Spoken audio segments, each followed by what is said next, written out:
నూతనంగా స్పీకర్గా తమను ఎన్నుకోవడం చాలా సంతోషంగా ఉంది సార్. దాదాపుగా మీకు నాకు 40-42 సంవత్సరాల నుంచి చాలా దగ్గర సంబంధాలు ఉన్నాయి సార్. మీరు నేను కొత్తగా మినిస్టర్ అయినప్పుడు పక్క ఇళ్ళనే ఉండేవాళ్ళం సార్. మన ఈరోజు చాలా గర్వంగా ఉంది సార్. మీరు స్పీకర్గా ఆ స్థానం చూస్తే ముందుగా చంద్రబాబు నాయుడు గారిని, లోకేష్ గారిని ధన్యవాదాలు తెలియజేయాలి సార్. ఇలాంటి వ్యక్తి సార్, నిష్కలమైన మనసు. నేను చెప్పేది ఏమిటి సార్, మీరు సభా సంప్రదాయాలు కాపాడండి సార్, సభను గౌరవంగా నడపండి సార్. గత సభ నేను చూశాను సార్, నేను కూడా స్పీకర్, డిప్యూటీ స్పీకర్ చేశా, చైర్మన్గా కూడా చేశా.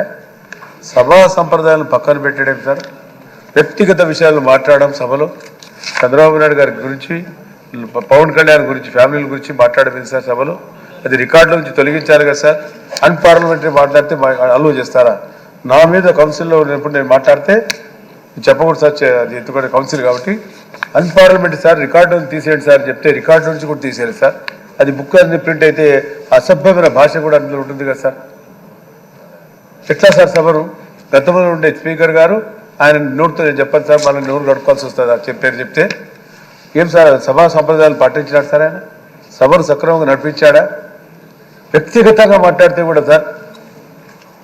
కాబట్టి నేను కూడా అంతే సార్, మంచివారు, మీకు అన్ని అనుభవం ఉంది, 7 సార్లు ఎమ్మెల్యే గెలిచారు, మీరు మొదటి నుంచిగా మంత్రిగా ఉన్నారు. మహానుభావు చంద్రబాబు నాయుడు గారు మీకు కానీ నాకు కానీ ఎన్టీ రామారావు గారు ఈ అవకాశం కలిగించారు. వారికి ముందుగా వారికి ధన్యవాదాలు తెలియజేస్తున్నాను సార్. వాటి సభా సంప్రదాయాలు ఉండాలి సార్, గౌరవం ఉండాలి. సభ అంటే ఏంటి సార్? ఇన్ని సభలు చూసాం మీరు నేను 40 సంవత్సరాలు. ఎంత హుందాగా ఉండేది. ప్రతిభ భారతి గారు ఉన్నారు, దళిత మహిళ. అదేవిధంగా మన ఎండమల రామకృష్ణుడు గారు ఉన్నారు, గతంలో నారాయణరావు గారు ఉన్నారు మన ప్రభుత్వంలో. ఇంత గౌరవంగా. కానీ ఈరోజు చంద్రబాబు నాయుడు గారి సభ నుంచి వచ్చి తెలుగుదేశం పార్టీ మన ఆఫీస్లో వచ్చి కూర్చున్న తర్వాత ఆయన కంటతడి పెడితే చూడలేకపోయినాం సార్. అంతా ఇక్కడ ఉండే వాళ్ళంతా బాగా తట్టుకోలేకపోయినాం. సభను నడిపించే తీరు అది సార్. సభ గౌరవం ఏమైనా ఉంది సార్? సభ అంటే ఏమి సార్? ఎందుకు వచ్చాను సార్ ఇక్కడ మేము? నేను కోరేది అంతే సార్, మీకు అనుభవం ఉంది కాబట్టి సార్. మీరు నేను మంచి మిత్రులము, మీకు మాకు సంబంధాలు చాలా ఉన్నాయి సార్. మీరు ఎన్నో అభివృద్ధి కార్యక్రమం పాల్పంచుకున్నారు. నేను మున్సిపల్ మినిస్టర్గా, ఎడ్యుకేషన్ మినిస్టర్గా, ఇండస్ట్రీ మినిస్టర్గా, మన హెల్త్ మినిస్టర్గా అవకాశం ఇచ్చారు. మీరు నేను బాగా ఈ పార్టీలో బాగా పనిచేసే తెలుగుదేశం పార్టీలో. నిన్ననే ఇదే సభలో జగన్ గారు వస్తే మన పార్టీ సంప్రదాయం సార్, ఒక్క మాట ఎవడన్నా మాట్లాడాం సార్. అది నాయకత్వం వచ్చినాడు. నా గౌరవంగా వచ్చి ఆయన తడబడి చేస్తున్నాడు ప్రమాణ స్వీకారం. ఎందుకంటే ఆయన పశ్చాత్తాప చేసిన పాపాలు అవి సార్. ఎవరైనా వ్యక్తిగత విషయాలు మాట్లాడతారు సార్ సభలో? సభ ఆయన ఉన్న స్పీకర్కు అనుభవం ఉంది, అనుభవం లేనివాడు కాదు, అపారమైన అనుభవం ఉన్నాడు కూడా. ఏంటి సార్ ఆ సభ నడపడం?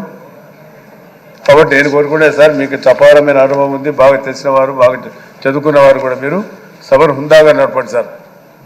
అదేవిధంగా సార్, డిబేట్ ఇంతవరకు జరగలేదు సార్. నేను ఎప్పుడు చూస్తూ ఉన్నాను. నాదేళ్ళ మనోహర్ గారు కూడా ఉన్నారు, స్పీకర్గా చేసే అనుభవం ఉంది. ఎప్పుడైనా డిబేట్ మాట్లాడారు? డిబేట్ జరిగిందండి బడ్జెట్ మీద? అసలు ఎందుకు వచ్చాం శాసనసభలుగా? అవకాశం రావాలి. బడ్జెట్ మీద అన్ని మంత్రుల వర్గులు ఉన్నారు, వాళ్ళు మంత్రివర్గంలో జరిగే కార్యక్రమాల గురించి డిబేట్లో మాట్లాడాలా? ప్రజలకు తెలియజేయాలా? ఈ సభ నుంచి ప్రజలకు సందేశాలు పోవాలి సార్. డిబేటే జరగలేదు. ఎప్పుడైనా డిబేట్ జరగడానికి అవకాశం కలిగింది సార్. కాబట్టి మీరు సభా గౌరవాన్ని కాపాడండి సార్. నేను కోరుకుంటే నేను కూడా డిప్యూటీ స్పీకర్గా చైర్మన్గా చేశాను కాబట్టి సభా గౌరవాన్ని, సభను హుందాతనంగా నడపండి అని చెప్పి ముఖ్యంగా తెలియజేస్తాను. కాబట్టి ఈ అవకాశాన్ని మీరు నాకు ఇచ్చినందుకు మీకు నా ధన్యవాదాలు సెలవు తీసుకుంటాను సార్.